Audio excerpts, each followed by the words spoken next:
Okay.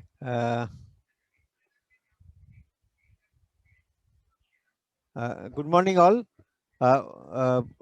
We will have two journal club presentation today by Dr. Anish Pandey from RKM and Dr. Milind from MR Bangur.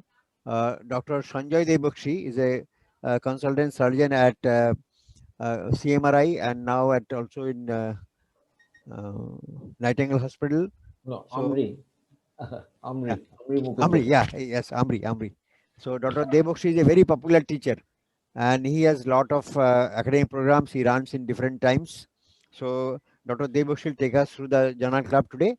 So can I ask Dr. Anish to start?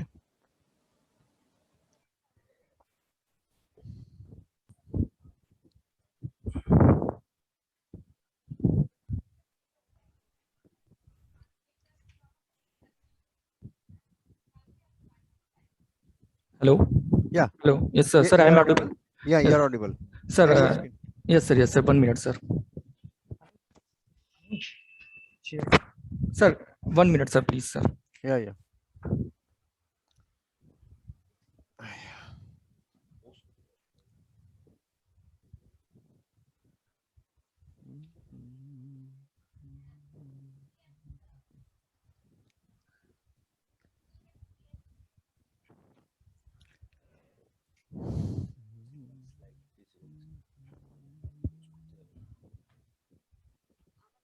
Yes.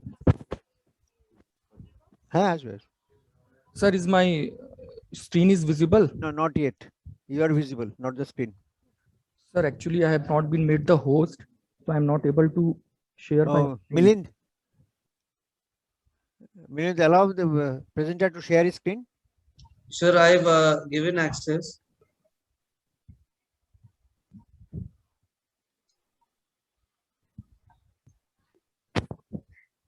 Anish, you try. You are given access for screen sharing. Yes, sir. I'm trying. You click on share screen.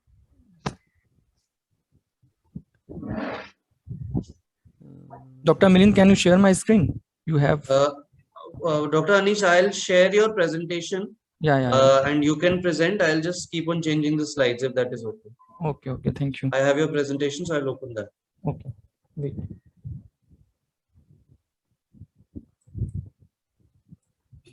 You will share my screen.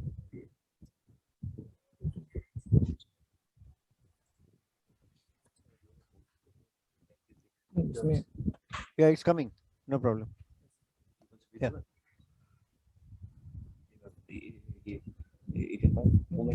Slide show. वहीं से show कर रहे हैं उसको on करना उनको बड़ा करना Yeah, Anish, you can start. Can you see the screen? Yes, sir. Yeah, please.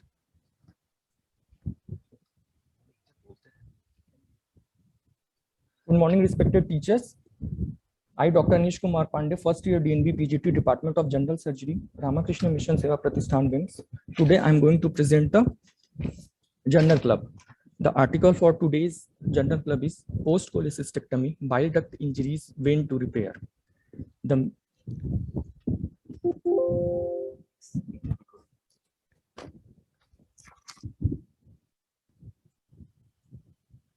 main author of the article is Ayman M.A. Ali, Hossam F. Abdul Hamidi from the Department of Surgery, Sohag Faculty of Medicine, Sohag, Egypt.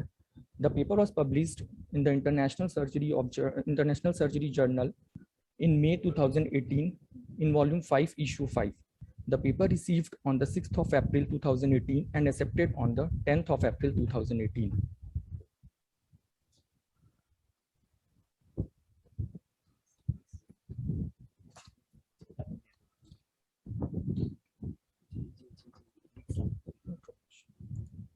बड़ा सा क्यों नहीं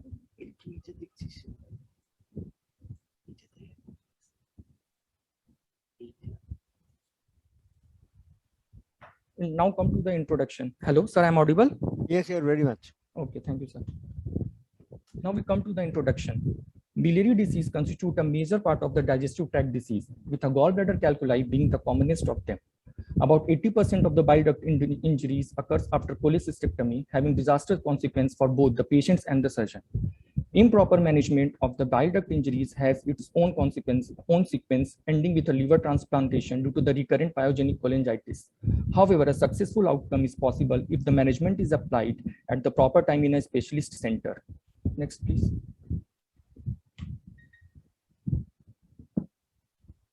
The best treatment of bile duct injury depends not only on the extent and location of the injury, but also the time of the intervention. The aim of the present study was to analyze the outcome of the iatrogenic bile duct injuries repair according to the different time modalities. Now we come to the methods applied in the study. This was a prospective randomized study analyzing the outcome of post-cholecystectomy iatrogenic bile duct injuries repair according to the time of intervention at General Surgery Department, Sohag University Hospital from August 2013 to March 2017. 40 patients were enrolled in the study. Institutional Ethical Committee approval was taken prior to the commencement of the study. A written and informed consent was taken from all patients participating in the study. The inclusion criteria in the study was patient with post-cholecystectomy, iatrogenic bile duct injuries, both open cholecystectomy and laparoscopic cholecystectomy, diagnosed intraoperatively or post-operative and were not suitable for endoscopic treatment. The exclusion criteria for this study was patient has bile duct injuries during other operations and patient in whom the common bile duct was opened for stone extraction. Patients had iatrogenic bile duct injury and treated with ERCP minor leak from the gallbladder bed, patient with severe comorbidities and tumor in the gallbladder. In this study, the patients were allocated in the 3 parallel groups according to the time of bile duct injury repair. Group A, early repair group include patients discovered and managed at the time of cholecystectomy and up to 48 hours after that. Group B patients include intermediate repair group include patients managed early post-operatively, that is from 48 hours to less than 6 weeks post-cholecystectomy. And the group C patients that include the late repair group managed late post-operatively, that is more than 6 weeks post-cholecystectomy. The management procedure will largely depend upon the time of the diagnosis. The group A patients, which was diagnosed early, managed by the primary repair of bile duct injury, repair over a stent, end-to-end anastomosis over T-tube, bilioenteric anastomosis by Roux-en-Y hepaticojejunostomy. The group B patients were dealt with the preoperative supportive measures according to the patient's condition, adequate prebiotic and preoperative antibiotic coverage, IV fluids, parenteral vitamin K, plasma or human albumin. Patients with biliary peritonitis were managed by laparotomy with peritoneal lavage and drainage of abdominal collection. Also, percutaneous drainage under ultrasound guidance was done in some patients. The surgery for the group B patients done by different modalities such as repair of the bile duct injury, repair over a stent, end-to-end anastomosis over T-tube, bypass surgery by Roux-en-Y hepaticojejunostomy. The operative protocol for group C patient was adopted as Roux-en-Y hepaticojejunostomy. Next slide. The post-operative follow-up include the early outcome measures, wound infection, post-operative bile leakage, normalization of the bilirubin, need for re-operation, complication rate and length of hospital stay were registered, analyzed. T-tube cholangiography was done. Ultrasonography were done to patients following hepaticojejunostomy to ensure the absence of leakage of any abdominal or pelvic collection. The late outcome measures include diagnosis of stricture formation, incisional hernia, and mortality rate. Patients were followed for 1 year. The follow-up period ended in the March 2018. Statistical analysis data were analyzed using STATA interpooled version 12.1. Quantitative data were represented as mean, standard deviation, median, and range.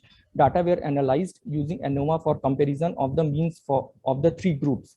When the data was not normally distributed, Kruskal-Wallis test was done. Qualitative data was presented as number and percentage and compared using chi-square test. P-value was significant if it was less than 0.05. The study includes 40 patients suffers from iatrogenic bile duct injuries. 29 patients underwent open cholecystectomy and 11 patients underwent laparoscopic cholecystectomy. They were referred from the other hospital to the General Surgery Department in Sohag University Hospital, except 10 patients. There were 27 females, 13 males with a female to male sex ratio of 2.1:1. There was no significant difference among groups regarding patient sex. Sir, we come to the demographic criteria. By the chart, we can see that the mean age, the range for the group A people is 21 to 44 years. That same applies with the group B, that is 20 to 60 years. And for the group C, it is towards the elder people, that is 32 to 58 years. Now we come to the gender. Group A mainly consists of the female patients, while in group B and group C, there is a hardly difference between the gender. It's 8 females and 6 males. Now, if you come to the BMI, there is a significant range of group A and group C between 18.5 to 29 and 20 to 35. But in group B patients, we are seeing the BMI range is 27 to 40. Means it's towards overweight or obesity. Now if you come to the history of the medical problems, there was patients of group A has no such comorbidities, except one patient is diabetic and hypertensive. But if you see the group C, which consists of the older population, there are patients of diabetes, diabetes and hypertensive both, and hypertensive. If you come to the clinical presentation and the perioperative investigation, the patients of group A, which presents early, less than 48 hours, mainly presented with the complaint of the bile leakage, while group B and group C patients, which were presented late, mainly comes with the obstructive jaundice and abdominal collections. Now, if you come to the method of diagnosis, only 6 patients were diagnosed intraoperatively, that is bile in the field. Rest patients in all the groups requires abdominal ultrasonography and MRCP, and some of the patients, 1 or 2 patients require CT abdomen. If you come to the laboratory investigations, there is no much difference in the hemoglobin level in all the 3 groups. But if you come to the WBC, white blood cells count, that reflects the infection. There is a group B people which present intermediately after 48 hours and before 6 weeks. They have high WBC count, suggestive of the inflammation, ongoing infection and inflammation. The total bilirubin basically comes higher for the group C people, which presented after for 6 weeks, and group B people, there is hardly any difference between group B and group C. The same with the AST and the ALT level. AST and ALT level are basically normal in the group C and group A people, but it is considerably higher in case of the group B people. If you come to the intraoperative finding and procedure performed, the classification of injury was 1080 classification taken by the researchers, which consist of the intraoperative finding, consist of braid or bile duct injury. In group A people, there is a mostly patient detected with partial injury of CBD, while in group B, there is most patients presented with the ligation of the CBD and primary injury of the CBD. While in group C people, we are saying that most of the patients presented with the stricture of the common hepatic duct and stricture of the common bile duct. Now, if you come to the procedure performed for the intervention, most of the patients of the group A underwent primary repair of CBD, and only two patients require hepaticojejunostomy, Roux-en-Y hepaticojejunostomy. While if we come to the group B intervention, most of the patients require hepaticojejunostomy, Roux-en-Y hepaticojejunostomy, while in group C, most of the patients same as that of the B, Roux-en-Y hepaticojejunostomy, and some patients require cholodecojejunostomy. If you come to the post-operative follow-up of the studied population, the post-operative bile leak after intervention mostly observed in the group B patients, whereas normalization of bilirubin takes maximum time in group C, and it normalizes easily in group 1. And if we see the need for reoperation, there is a maximum in the group B people, wound infection 4, incisional hernia maximum in the group B, and need for ICU admission group B people. Hospital stay similarly. If we see all the complications after post-operative, or all the look after post-operative period, their maximum complications are seen in the group B people as compared to group A and group C. So summarizing, the bile leakage was the main presenting symptoms in 100% of the patient of early intervention group, while there was a combination of jaundice and bile leakage in the other two groups. Intermediate intervention, patients of intermediate intervention required ICU admission. In the early intervention group, there were a tendency towards the less severe injuries requiring simple maneuver for the repair, with primary repair or end-to-end anastomosis. While in late intervention group, there were tendency towards more severe injury requiring more complex maneuver for reconstructions. In post-operative course, there was a tendency for intermediate intervention group to have higher incidence of complications as compared to the early and the post-operative courses. Add to this, the intermediate intervention group has the longest hospital stay and was plagued by mortality rate of 21%. If you come to the sir, can I proceed to discussion? Yeah. Carry on. Thank you, sir. If you come to the now we come to the discussion. Since the first laparoscopic cholecystectomy was done in 1990s, bile duct injury incidence become double folded from 0.2% to 0.4% and remained stationary despite advancement in the knowledge, technique, and technology. Also, the injury becomes more compound. Cholecystectomy is responsible for 80% of the iatrogenic bile duct injury, and because it is done frequently, as 10 to 15% of the adult gallbladder in developed countries contain calculi, it is expected that iatrogenic bile duct injury won't decrease. One of the important issues in dealing with the problem is the decision of the surgeon when to reconstruct. The timing of repair may be early or delayed according to the time of discovery of the injury, whether intraoperative or later on. The best management strategy according to the timing of repair remains controversial. Most authors agree that intraoperative diagnosis of bile duct injuries with immediate repair by a specialized surgeon offers the best chance. The advantage of early repair are the avoidance of sepsis and a shorter recovery and hospital stay with shorter off-work vacations. But there are situations in which the primary repair, biliary repair is not applicable. When there is an excessive thermal injury with difficulty in determination of the extent of the lesions, when excessive inflammation, not allowing tension-free repair, in such cases, it is advised to place a suture or clip to induce intrahepatic biliary dilation, making it more suitable for delayed biliary repair. Delayed repair is advised in bacterial peritonitis or local inflammation. The patient's general condition should be corrected with adequate drainage of the bile duct by using percutaneous drainage, percutaneous transhepatic cholangiography, and endoscopic retrograde cholangioppancreatography with stenting. Infection has to be treated and maintenance of the good nutritional status is also necessary, which usually takes a matter of 8 to 12 weeks. According to the current result, delayed repair is superior to the intermediate repair with its bad outcomes. Still, immediate repair looks well, but in presence of a skilled surgeon and in a tertiary center with the availability of equipment and the multidisciplinary work. So thank you. Okay. Right. Professor Shah, can I come in? Yes. Okay. Now, Dr. Pandey, why don't you do a critical analysis of this paper? I mean, I think you've summarized it beautifully. What is your impression of this paper? Sir, after reading the article, I came to conclusion that if there is a well-managed tertiary center and availability of the good hepatobiliary surgeon who can hepatobiliary surgeon, then early intervention is far better than the intermediate or the delayed repair. But the problem is that the detection of the early CBD injury is really difficult, and mostly we cannot find the early CBD injury. So the patient presented after 48 hours or later on. So for that, I think the delayed repair after the inflammation and the infection has settled down, delayed repair is much better.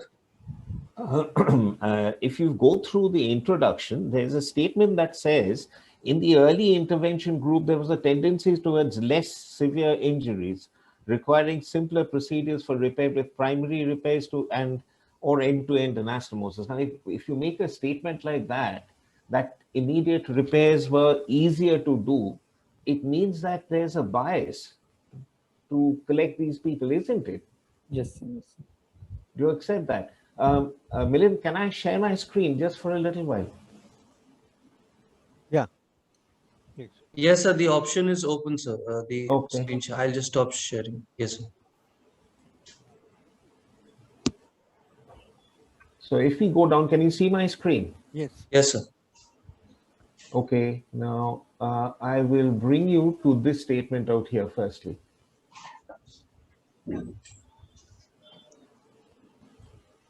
Say, what they say is in the early intervention group, that statement out here in this. Can you see the way? Let me just point it out for you. In the early phase, I can't annotate unfortunately, but I'll try and draw it. So in the early group,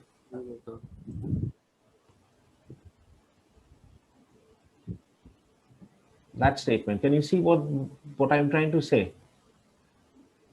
And in the later group, there was more complex maneuver. So that, to me, suggests bias, don't you think? Would you agree? Primary repair intervention. Would you agree with that? Sir, sir can you please repeat this statement? I'm not able to. Okay, just a moment. Let me just for repair with primary repair or end-to-end anastomosis, while in the late intervention group, see what it says out here, that in the early intervention group, there was a tendency towards less severe injuries requiring simpler maneuvers for repair. Yes, sir. With primary repair or end-to-end anastomosis, while in the late intervention group, there was a tendency towards more severe injuries requiring more complex maneuvers for reconstruction. To me, that suggests of a huge bias, don't you think? Sir, sir, with your permission and with your Yeah, sure, go ahead.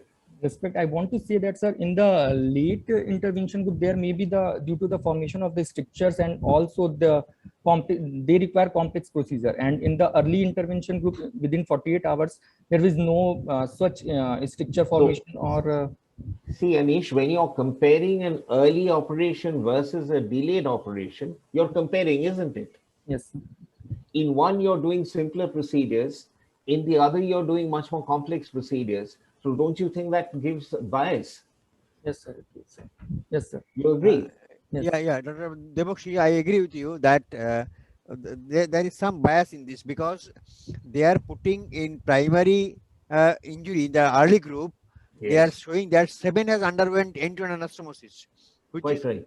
which is very difficult in situations. If you have a laparoscopic bile duct injury, most of the time it is actually the segment loss. Absolutely. And an end-to-end anastomosis over a T-tube is not a very viable option. No, I don't think it's a very There is viable a option higher at all. chance of stricture formation, and more so, these are the patient who does not have a bile duct pathology, and most of the time you find these are normal duct diameter which has been injured, and in that Absolutely. case, doing a primary repair is really difficult. An expert surgeon can do a HJ with extension to the left duct. That is agreed, but in the early group, they have shown 7 has undergone end-to-end anastomosis. Quite right. Very high number. So and repair over a bile over a T-tube. T-tube. So, I mean, in a laparoscope in particular, you would agree that if you have a very severe injury with energy sources, it's virtually impossible to do what they've said, isn't it? And sometimes very difficult to put a T-tube in a normal duct. Yes. So in the second group, you see, in second group, the selection of patients should be very important, because in second group, you are allowed to go in once you have controlled the sepsis. Yes. In the background of sepsis, then everything is going to fail. And there are a lot of other studies. There are some studies. This controversy came because one of the publication came. They have gone for early repair and they have shown some promising results. And that is the point of controversy. But most of the time in our policy, we always go late. It's not a wise decision to go in the phase between 48 hours or 70 hours to about 4 weeks time. It's a very difficult situation where you cannot find the bile duct, there's gross inflammation, and there is difficulty in suturing, suture cuts through. So there are other publications. Do you find any other publication where this has been compared early versus delayed? Sir, I had searched for other publications, but I found the result that they told that the early intervention means the intervention before 48 hours, and the delayed intervention means after 6 weeks have equal outcome and all. Okay. Hey, I mean, you made a second group, na? You made- Intermediate group, yes, sir. Yes, That- early means you have classified one to within 48 hours. What yes, I'm saying is within 4 weeks. Is this two comparable? Absolutely. yes, See, not otherwise, actually, sir, because after we have done the literature review. I've pointed out something. This is 8, reference number 8.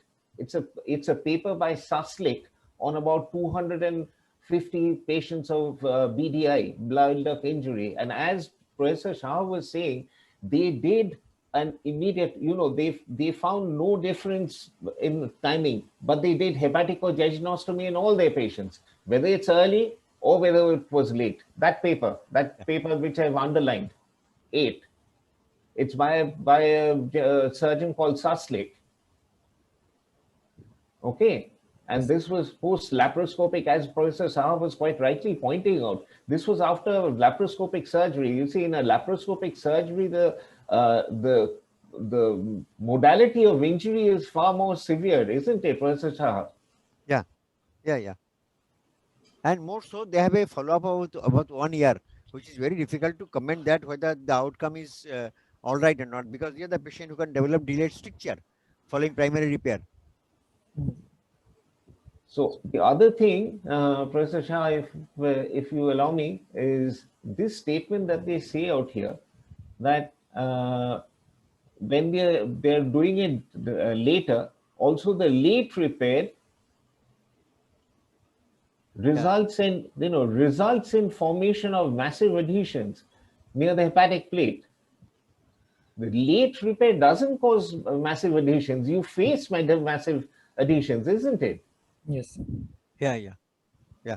So that's wrong. I mean, it's a wrong usage of terminology. Okay, if you go down to your the charts, I find it surprising that you're doing a difficult surgery in the intermediate group in the presence of sepsis, as Dr. Shah quite rightly pointed out. But you also operate on fat people. The BMI is the one that is high. So why was it that? Why was it skewed? That is also a bias, isn't it? Yes, sir. Get it? Yes. The other thing is, as Professor Shah was asking you, are there any other publications? 2019, there was a massive publication from Netherlands by somebody called Rested, and on 930 bile duct injuries. Oh boy. And they had early group and delayed group. Guess what surgery was done? Only a hepatico-jejunostomy compared to a hepatico-jejunostomy. Early done hepatico-jejunostomy, late done hepatico-jejunostomy. And they didn't find a great amount of problems, but they did find higher incidence of post-anastomotic stricture in the early group. I think Dr. Shah was trying to tell you that. Yeah. If you do it early, the problem that happens is you don't know the pathology of damage to the common bile duct. And most are normal duct diameters. And most are normal duct diameters.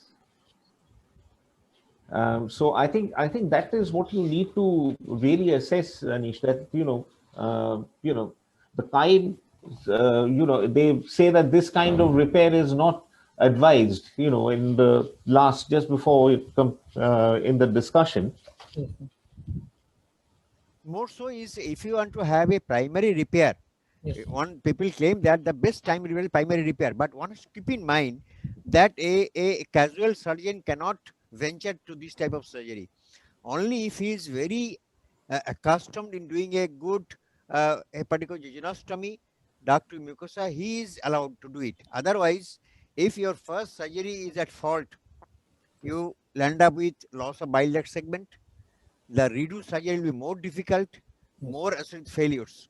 So the primary surgery should be done by only an experienced hepatobiliary surgeon. Someone who is just starting his career and did a bile duct injury, he just do a repair is not acceptable. So that is one of the precondition for venturing for primary repair. In failure of bile duct injury, you said patient goes to liver transplantation, but keep in mind some patient dies also. Yes. And I can quote one patient. This patient had a bile duct injury. Yes. He has gone for a repair, ERCP, and the following repair has a leak. He moved around 3-4 places and he committed suicide. And he kept a note saying that I cannot bear the surgery and its complications. That was a statement he made before he committed suicide. You see, so this is a bile duct injury is a situation where patient become crippled of his profession and everything. So one has to be very cautious in deciding about management of bile duct injury. Timing is very important. Patient optimization is very important. Professor Shah, also method of diagnosis, bile in the field and absence of jaundice. Now, if you're operating early, how can you say that one group doesn't have jaundice? Obviously, they don't have jaundice, isn't it? Yes. The patient is for a routine cholecystectomy. So, I mean, if you come to, when you say it is obstructive jaundice is relevant, I mean, I would query that. That's not really, that's a skewed data. I mean, you have on one side a patient you're operating at within 48 hours of the injury. That patient is obviously not going to have jaundice. Now, these are the patient who may have a complete transection, Yes. or a complete ligature. Because in the early group A, they have no jaundice. But Yes. group B patient is from 48 hours to 6 weeks. Yes. So some of this patient may have jaundice. But the number they are quoting is very high, is almost 10. Yes, almost 10. That. Yeah. So these are the things that you need to, I think, Manish, whenever you see a paper, you need to be careful of looking at all these. Yeah, we should analyze the analyze this quality of the paper and how reliable is, whether it's a practice changing paper or not. Yes. So what is the message? What do you infer from? What is the message? Does it impact on your practice?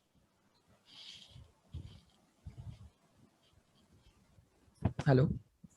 How does it affect your practice? This paper, the message from this paper. Sir, as there are many shortcomings, you respected teachers has told. So after your view and seeing this paper, I came to conclusion that whenever we see the patients of bile duct injury, we have to go for a thorough investigations or thorough knowledge about the surgery before doing any intervention. And if we are not able to do that surgery, we should refer patient to the higher center for good management. But I find their inference is good. You see, the conclusion they made in the paper is valid, because they are trying to establish that the repair in the intermediate group is associated with worse outcome. So that way they have made a valid conclusion. So that part I agree, that either you do a early repair within 48 hours, and one should be an experienced hepatobiliary surgeon, and otherwise you go for the late repair. They have rightly concluded that in their small series of these patients, they have very bad outcome, even to mortality in this intermediate group. So that way their conclusion in the main in the line of standard recommendations. What do you feel, Dr. Devokshi? Absolutely right. I think that is the most important message that they put out. They don't operate in that intermediate group with the patient not prepared. Yeah. If you reach a situation like that, I think I would agree absolutely. The final line that they said was important. That was, that's a most important thing, that don't rush in. It is far better for you to optimize the patient. And sometimes infection takes 8 to 10, 12 weeks. You've seen what they've said, 8 to 12 weeks to clear up. So it's better to wait for a patient who you can provide. Don't forget that this is possibly the most important surgery that this patient will have, and he cannot afford to have more than one repair for a bile duct injury. As Professor Shah said, he just quoted a patient who committed suicide because he went to 3 places for while the first repair is normally supposed to be the best chance, isn't it, Professor Shah? Yeah. Because Okay. they also said so. Okay, then shall we go to the next Yeah, one? yeah. Milind, Thank you, sir. we proceed to the next one. Thank you, Anish. Thank you, Thank sir. you. Thank you. Thank you. Yes. Thank you, sir.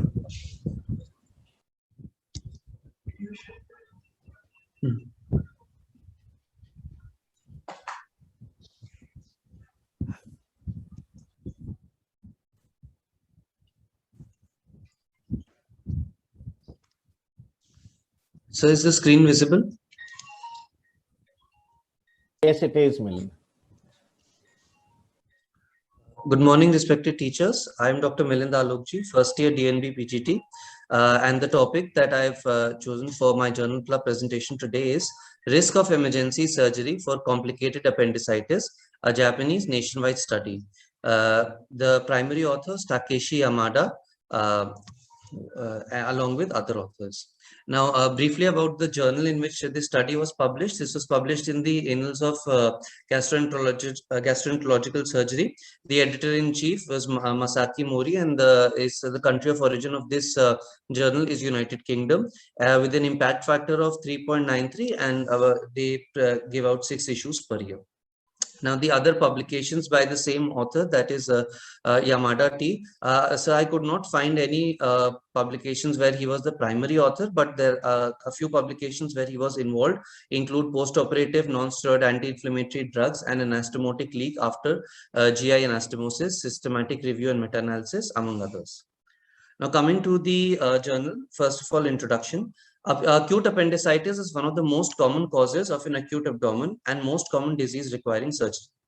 Emergency appendectomy is the standard of care for treating acute appendicitis. Appendicitis has been divided into 2 categories: complicated appendicitis, which indicates the presence of a peritoneal abscess, and uncomplicated appendicitis, which does not have a peritoneal abscess.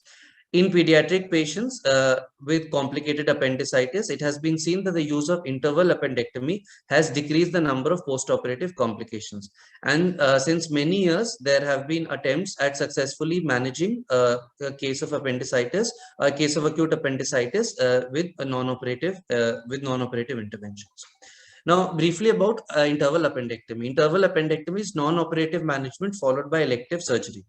Now, one of the preferred methods, as quoted in this article, is CT-guided drainage for treating complicated appendectomy because of its high success rate, and especially in the pediatric population where low complications post this intervention has been seen. But the views against this are that post-intervention peritonitis was significantly more frequent in the non-operative management group than in the emergency surgery group. The complication-free rate was higher in the emergency surgery of complicated appendicitis than that of non-operative management. And about 30% of patients who underwent had to undergo surgery within 1 year after successful non-operative management. So even after non-operative management in that initial period, they did undergo surgery after 1 year. And the most common objection to interval appendectomy that it is unnecessary because the morbidity rate following emergency surgery for complicated appendicitis was within the acceptable range. So the aim of this study was to compare morbidity mortality rates associated with emergency surgery for complicated appendicitis versus those for uncomplicated appendicitis and in case of elective surgery, obtaining the data from a Japanese nationwide database. What the authors wanted to do was, before suggesting that a new approach should be taken up for complicated appendicitis, they wanted to see whether there was actually any difference between the morbidity and the mortality rates. If there was a difference when we attempt emergency surgery for complicated appendicitis, then the need to develop a new strategy is there. If there is no outcome difference between the different groups, then there was no need. Now, the study design, this is a retrospective cohort study. The site of the study was Japan, and the data was taken from all the surgical outcome, and the clinical data was taken from the National Clinical Database. Time of the study was from 1st January 2014 to 31st December 2016, and the sample size was 109,256 patients. The appropriate permissions from the institutional review boards were taken, and the study was supported by a grant from the Japanese Society for Abdominal Emergency Medicine. Now, when we talk about the inclusion criteria, the patients were taken up depending based on the WHO international classification of diseases.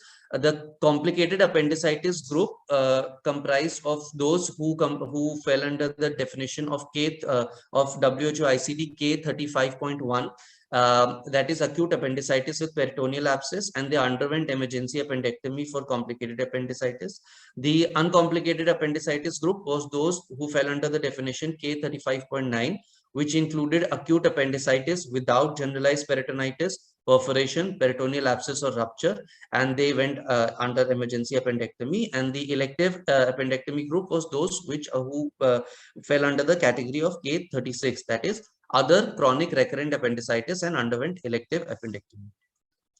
Criteria of exclusion were patients who met the criteria K36, that is the other group, and underwent emergency appendectomy, and patients who met with the criteria of K35.1, that is the complicated appendicitis definition, and underwent elective appendectomy. Now, the primary outcomes that the authors studied were morbidity, moderate morbidity, serious morbidity, and mortality within 30 days after appendectomy. The secondary outcomes included hospital length of stay, rate of readmission within 30 days of surgery, and laparoscopic surgery rate. Overall morbidity was defined as having documentation of a Clavien-Dindo grade of more than one, of greater than the grade 1 complications, moderate greater than equal to 2, and serious greater than equal to 3 grade. Now, statistical analysis, the appropriate statistical analysis was done for the data using the Kruskal-Wallis method and the chi-square test, and all statistical analysis were carried out using the R software. Now we come to the results. Now, the number of participants, the total appendectomies that were done during the time period of the study was 1,64,292. And after removing those who belong to the exclusion criteria, the sample size that the study had was 1,09,256 patients. Among these, those who fell under the who presented with complicated appendicitis were 14,798. Uncomplicated 86,876, and those who went for elective appendectomy were 7,582. Now we come to the results. Now we see that the mean age, the proportion of men, and the proportion of those presenting with ASA grade 3 or 4 was significantly higher in the complicated appendicitis group than in case of uncomplicated appendicitis or the elective appendectomy. Now, here we talk about the surgical outcomes, mortality, and complications. Now, we see that the number of patients who had to undergo open surgery was significantly higher in the case of complicated appendicitis. Similarly, the surgical time was also greater for significantly greater for those who underwent complicated appendicitis. The blood loss was also significantly more, and the length of hospital stay was also more for those who underwent complicated appendicitis as compared to those who underwent emergency surgery for uncomplicated appendicitis or who underwent elective appendectomy. The total morbidity was 8.8%. and the total mortality was 0.04%. And we see that if we see the section under the complicated appendicitis, we'll see that the all the morbidity classes, whether it was overall morbidity or moderate or severe morbidity, readmission, and mortality, was significantly higher for the complicated appendicitis group and was significantly lower for the elective appendectomy group. Now, moving on to the discussion. Now, this study has confirmed that significantly greater risk is associated with emergency surgery for complicated appendicitis. Emergency appendectomy is the gold standard for treating both uncomplicated and complicated appendicitis, but the results of the present study questions the safety of emergency appendectomy for complicated appendicitis. The mortality rate for uncomplicated appendicitis patients was 0.04%, and it is similar to the other studies that the authors have quoted, whereas the mortality rate for complicated in the case of complicated appendicitis was 0.13%, which was lower than that seen in nationwide studies in US, but was significantly higher than that for uncomplicated and elective appendectomy patients in this study. Now, nationwide studies in US and Finland report that complicated appendicitis places the patient at risk of death. Now, these are the various other studies, nationwide studies, that the author has discussed and which are also relevant to our discussion. Now, if we see at the very bottom, the present study and the data of the present study is quoted. If we see under the column of the morbidity in case of complicated appendicitis, we see that the studies conducted in USA, they have shown morbidity in case of complicated appendicitis. One study has shown a lesser morbidity and one study has shown a higher morbidity. But if we talk about the mortality, we see that as compared to the present study, both the studies have shown a higher mortality in case of complicated appendicitis. Now, this study this study shows that the incidence of moderate morbidity is 3 times in case of complicated appendicitis patients as compared to uncomplicated, and 5 times in the case of elective appendectomy patients. And a Polish and German multi-center study also showed that complicated appendicitis is a risk factor for serious morbidity leading to Clavian Rindle grades of 3 and 4. Now, so basically what this study has says that all morbidity and serious morbidity rates in case of elective patients was much less than uncomplicated and complicated appendectomy patients who underwent emergency surgery. Open surgery is in case of complicated appendicitis patients, nearly 45% patients went for open surgery, which was significantly higher than the other groups.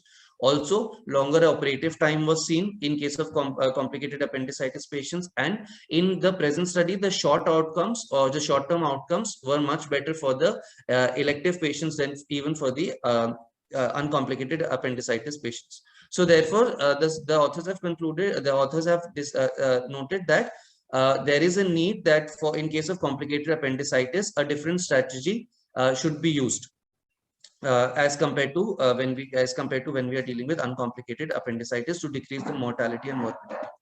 Now, they talk about non-operative management for complicated appendicitis followed by interventional appendectomy. And in the favor, when they compare to other studies, in the favor, they say that there is no large study that shows a complication rate of interval appendectomy. And other studies have also shown that the risk is the morbidity and the mortality rate is lesser. But against this argument, the argument against this, a 2017 Cochrane analysis that says that there is no strong evidence in favor of non-operative management over immediate appendectomy in complicated appendix patients. Now, the study limitations include that the variables that were not collected by the NCD could not be analyzed, such as laboratory data and antibiotics used. Preoperative management of patients was unavailable for study. Then the definition of complicated appendicitis in the present study was not very strict. And they included all cases where a visible hole was present in the appendix, or there was intra-abdominal abscess, or there was extraduodenal fecal death. Now, the elective appendectomy group included not only complicated appendicitis patients treated with interval appendectomy, but patients with chronic appendicitis also who were not given antibiotics previously. And this elective group did not include patients with complicated appendicitis who underwent interval appendectomy, but ultimately had an emergency surgery because the non-operative management failed. And they did not adjust for age and other comorbidities, which was usually which the complicated appendix patients usually presented with. In conclusion, the authors note that complicated appendicitis places the patient at a relatively high risk, a finding similar to those reported in both a large cohort study and in a nationwide study. The risk associated with elective appendectomy is significantly lower than any other choice, and stratifying management based on uncomplicated and complicated status of the patient can improve appendicitis treatment outcomes. Thank you.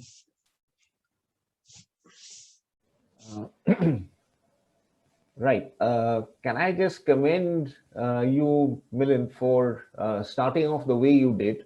Uh, I think that has to be the format. You always and always should discuss the journal that Yeah. the publication has been in, isn't it, Professor Shah? Thank you, sir.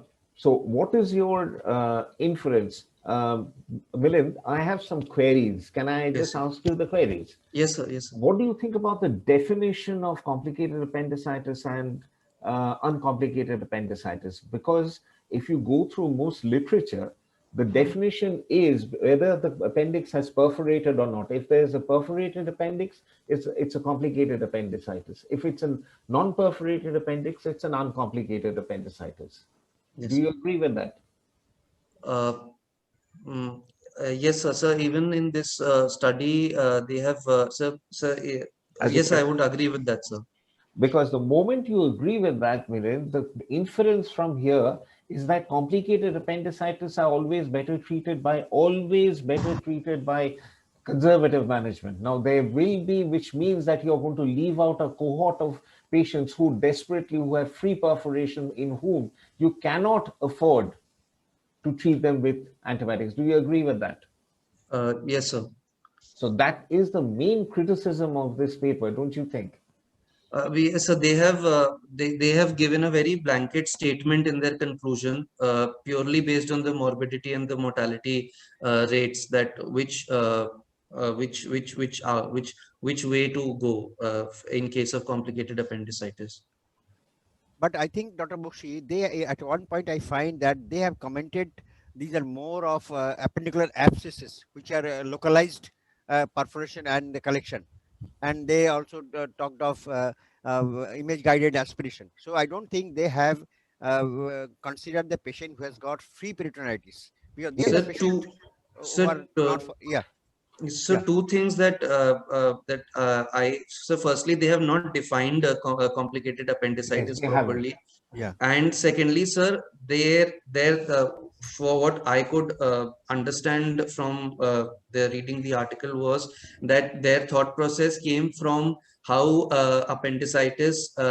complicated appendicitis is treated in the pediatric age group, and they have tried to, because that is why they've talked about CT guided, and they've at I think 2 or 3 places they mentioned that in the pediatric age group, when you go for a conservative management, the morbidity and mortality rates are less. So from that, they have tried to they have tried to Interpolate try the the adult same thing for population. adults. Although they have also stated in the conclusion that most of the complicated appendicitis patients have a significantly higher age, have a significantly higher ASA grade, and the presence of more males, and this is not, and also the presence of comorbidities, and this is not something that they have adjusted for in their I study. think, Dr. Bokshi, I think they have a conglomerate data of more than 1 lakh patient. Yes, So it is very but difficult to get. You see, it's a multi-center it's data a building. multi-center trial, Yeah. with multiple So it surgeons is very involved. difficult to get the real picture of each of the series, and then finding how many has localized peritonitis, how many has generalized peritonitis, and very difficult. But they have compiled, at least at the end, they could have Yes, inferred some points from this huge series of patients. That is a great analysis of the whole series. They could yes, at least generate a nationwide database, sure. and they had made some valid conclusions also. Otherwise, it's a very robust study. Yeah, But the yeah, only yeah. problem is they've compared K35.1, which is a localized abscess, Yeah. appendicular abscess, with non-abscess formation. They haven't, as you quite rightly said, they haven't gone for the ICD classification in which you have free perforation. Yes, Because, the other patient, there is no question of waiting. The patient will die. yes, Patient has oh, got generalized peritonitis. There is no question of image guided aspiration or antibiotics. These are not going to act. quite right. So, And also, Milind, you Yes, sir. also have, I'm sure you've gone through the APAC trial also. There's a trial called the APAC, APPAC trial, where people who are treated conservatively, Yes, sir. some people don't go in for surgery. You have an appendicular abscess, interventional radiology drains the abscess, and then they sit tight. And even for them, starting off at a recurrence appendicitis rate of 27% at 1 year, it goes up to almost 40% at the end of 5 years. So, that's the other issue of Yeah, being yeah. treated conservatively, Yes.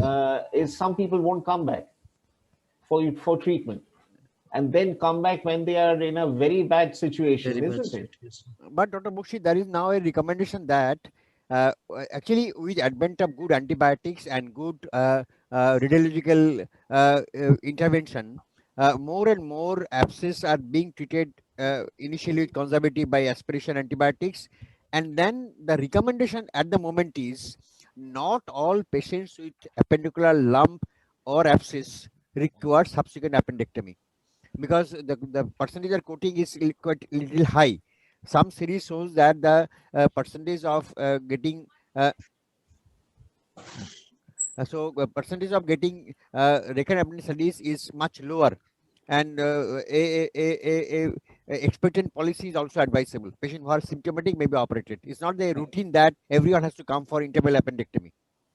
True, except that if you look at the APAC trial, I mean, 1 year it's 27.3%, 2 years it's recurrent appendicitis of 34%, 3 Quite years high. it's 35.2, 4 years is 37.1, and Yeah. 5 years 39.1. So 40% Yeah. of people would actually come back with recurrent appendicitis. So I know, I mean, most media made hay while that paper came out. Yeah, I yeah. remember various people talking on the net, people who were not doctors, of how appendicitis was being wrongly treated by appendicectomy, and you can actually treat that with antibiotics.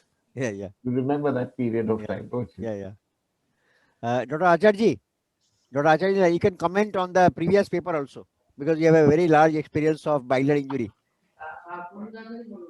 Dr. Acharya? Yes, thank you, Professor Saha. Yeah. I fully agree with you, both of you, Sanjay and you, that the first paper has many flaws actually, and but the ultimate recommendation that don't go in the intermediate period is Yes, yes. valid, and one should keep this thing in mind, and particularly in a series of bile duct injury following lap chole. It's a different ball game from a bile duct injury during open cholecystectomy. So Yes. this has to be kept in mind always. That is one thing I think one should always keep in mind, particularly the younger ones, while reading this paper. And secondly, in appendicectomy, there are many opinions for and against. I fully agree with Sanjay, Dr. Debokshi, that this has a huge data. This has a huge data, but it lacks in certain other determining factors like patient comorbidities and other things, and whether this is a localized abscess or is a generalized patient coming with generalized paters. That is a pointer that should have been kept in mind while reporting while publishing the paper. And the other concern, Anandita, is that when you say that the complicated appendicitis group has an ASA of 3, is the complicated appendicitis adding to that ASA? Obviously, it is. Exactly. So that is one point I am really a little skeptic about, because such a huge data from very good center. Japanese people are very well known for their work, meticulous work. But this I didn't expect from such a study. That is, I think, my opinion. Actually, this is the problem with the pooling of data. You see, you have pulled about 1 lakh data from different places. So most of the time, you may not have all the valid informations. So they have to make out of that only. But this is a very robust study. Yes, very robust study. It's a very robust study, and I think Professor Saha and Professor Acharya, you would agree that Milind has just hit it on the head. I mean, what all people who are doing a journal club need to go back and refer to the journal in which it was, you have to give that background, including the impact factor. Yeah, yeah. And yeah. I think Milind, well done. I would Yeah. agree with. Thank you, sir. Thank you, sir. Any other question from any of the participants? Any comment?